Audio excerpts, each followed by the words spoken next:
Tapi yang jelas Gayo Mountain Cigars itu pertama perusahaan yang menyumbang ke negara dalam bentuk pembayaran cukai sebagai pembangunan negeri Aceh.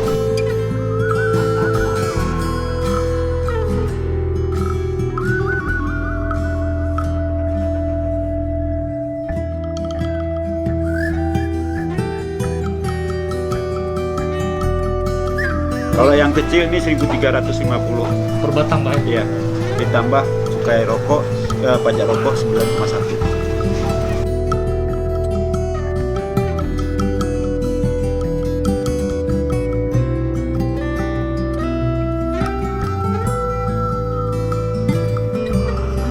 Bahkan satu lubang nih. Nah, saya remas terus langsung.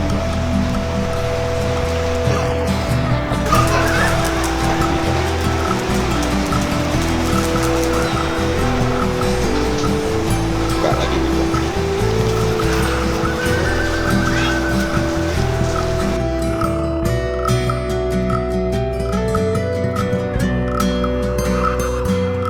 Kita berharap gini Pak, dengan di launchingnya tanggal 3 kemarin oleh Pak Gubernur pemasangan pita cukai pertama, harapan kita tembakau Aceh ini Pak, atau yang dikenal tembakau Aceh dan Gayo, itu yang lebih banyak di dataran tinggi Gayo ya Pak ya, bisa masuk ke go internasional.